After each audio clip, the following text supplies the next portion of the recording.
peanuts, and he had his card on it. And I was getting calls in the district office, will you send the peanut man out here? But they knew who he was, and he sold a lot of insurance doing that. He got a lot of calls to sell insurance. Now, here's the other thing I'll just share with you quickly. When you think about this emergency referral, you say, oh, it's too late now. I've got an agency built, and I'm not out. Listen, you have people working for you. If you work for me, here's what you'd do. Every time you got a phone call, you'd ask for the emergency referral name. And you'd get it down, and then you'd get the setup so I could call and set up the time call. Because here's the problem. If you're selling insurance, how many people call and want to talk to you every time? Not, you know, even at my office, I'm smart. I answer the phone and give it to somebody else. But you say to your staff, you're going to get me an emergency referral name. And I'm going to be able to call that person and say that what we're going to do. You start the emergency referral service in your agency, you're going to get all the leads you can handle. I don't think I ever called for a cold X-day. And I did so much, they wanted me to be a district manager. Now the other reason that I think they did that is because study your policies, know your coverage. If you don't read them, here's what my analogy is to the agents when I was a district manager. You're laying in the hospital, you're getting ready for an operation. You're laying down on the gurney, you're in the operating room. The doctor comes in and he says, nurse, can you give me that book? I want to look where the liver is. You get the hell off that gurney so fast you couldn't believe it. Well, if you walk into somebody's house that dumb about insurance, you don't belong there. You get AAA's policy, you get Allstate's policy, you get State Farm's policy, and you read it till you know it better than the guy that sells it. And then you've got something to talk about, because you'll find holes in their policy, you'll find holes in their coverage. Here's the final thing. You sell liability to protect an estate, not to protect the guy that's getting hit. And too often the guy says, well, I can't afford $3 million. Well, maybe he doesn't need $3 million because he doesn't have $3 million to protect. So you start out by saying, look, you're driving down the street and suddenly that sun glints across your windshield. You've had it happen to you, and then there's a thump. And you think, oh my God, I hit somebody. You get out, yes you did, you hit a little child. And we go through the, so then you say to the client, Al, what would you want me to do about that? What's he going to tell me? Does anybody think? It's 2 words. 3, take care of it. Right? Right. What else can he say? Okay, Al, I understand that. Let's see if this is what you mean. I'm going to walk over to his house as quick as I can, get $10,000, knock on the door, and tell the parents that you're sorry as hell you ran over their child, and here's 10 grand. Is that what you mean? Why not? Not enough. Yes, but we don't buy insurance because of not enough. What do we buy it for? I buy enough insurance so I can make them an offer they can't what? Refuse. Just remember that. Liability is making offers that they can't refuse. I'm protecting your assets. How far will an attorney chase you if you don't have the money to pay the claim? Till they put you're in the ground and they're throwing dirt on your face. You always start selling by telling a story about a claim. Here's one. You're driving down the street and the traffic is bad as usual and you're trying to get home because it's late, and suddenly you see a column of smoke over there in front of you and you think, my God, that's my neighborhood, I think. And you make a couple of turns, there's a fire truck, and you look and your family's standing out in front of your house, it's on fire. Al, if you saw that, what would you want me to do about that? Take care of it. There's just only one thing you can say, isn't it? Take care of it. And that's what you're looking for. And then I'd say, well, I see your house was built in 1910. So do you want me to get out right away and get lumber that was milled in 1910, and carpet that was made in 1910, and roofing that was made in 1910, paint that was made in 1910? And he's looking at you like you're crazy as hell. And he's going to say, well, not exactly. And say, well, what do you really mean now? What do you mean by take care of it? What is he going to say? I want a new house. God, it's good that I'm here tonight because my policy does that. It's cost replacement. Let me explain it to you. And by the way, did your agent ever tell you whether you have cost replacement or actual cash value, which is depreciation? No. I said, well, if he didn't, you probably have ACV. Let's get rid of that. We're going to fire him tonight. Tell him the Goof of the Month award. Now, here's my only other thing for you. You work for commissions. So if you're selling a $2,000 homeowner's policy now, I don't even know what the commissions are. What would you make? 400. 400? What would you make if you sold a $20,000 BOP policy? 3,000. 2,000. Say it loud, Al. 3,000. Why do you think Dave Clayton's making $1 million and Bob Herzog is making $1 million? Because they're selling those policies. They're not selling. They have an office staff that sells the $200 homeowners and the auto insurance. You got to think big, and you may want to train somebody in your office to be the salesman for that stuff, and you go out and get the stuff that pays and counts. And I have to tell you something else. It was not that I was necessarily thinking about those two guys making that kind of money. I made a lot more money when they did that.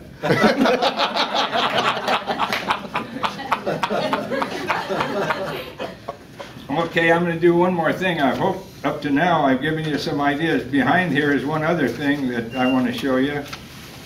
This is actually happening right now, and this is something that you could tell your customer. It says Contra Costa County. It says earthquake or flood. Now, I'm not pushing the earthquake on here, but if you'll notice how this major storm may get to California, way at the very bottom of the page, I kind of put an arrow or an asterisk by it. When the Mississippi River goes wild and runs all over hell in the middle of the country, we could have the biggest. In 1861, this happened in California. There was 10 feet of water in the San Joaquin Valley. And it talks about there being a 10-foot wall of water coming out of Yosemite and going all the way to the coast. Now, people live there, they probably think there'll never be a flood here. Well, this says that there could be, and right now, as we talk, the circumstances that are creating that are going on. Does your customer know that? It's something to talk about. Don't forget, call your customers. You never know what they're going to tell you. And that's just something. Then the other part of that was I got a little blurb on liability insurance and how you ought to have an umbrella. Every policyholder you have should have an umbrella, because look at what happened to these people on this sheet I gave you here about an umbrella. Not enough coverage. And the only way they're going to know that is if you do it. Now, you do know that umbrella is stacked, and I think the farmer's umbrella is following form, so it follows right to your auto policy in your home. It was when I was a manager. And then the other thing is you say, well, Myron, why did you quit being a manager? Well, because farmers came along one day and said they weren't going to sell any earthquake insurance anymore. And I said, you dirty bastards. Because, now listen, why I said that, you do know it's mandatory to offer earthquake when you write a homeowner's policy, don't you? Well, where did that leave us? Well, it's holding Maggie's drawers is what it did, okay? Now, what I did is I went out and got an earthquake company so my agents could sell homeowners policies. And pretty soon, you ever heard this, telephone, telegraph, tell an agent? Telephone. Pretty soon I was getting calls from districts all over California. Can I sell earthquake through you so I can sell a homeowner's policy? Yeah, sure, you can do that. I'll do that. Let's do it. So we've never done any advertising for agents to do that. I guess I'm advertising right now if you don't know about us, but the point is that I want to caution you on just one thing, and it's in the, if there's a letter here from me about what we have, and then there's there should be a memorandum on the CEA fire policy, earthquake policy, I'm sorry. I hope it's in there someplace. I feel bad if it's not there. Here it is. Yeah. It says right on the top, California Earthquake Authority Policy Disclosure. What do you think that means? That means that's what's in this policy. Have you ever read it? Have you ever sold a CEA policy for earthquake?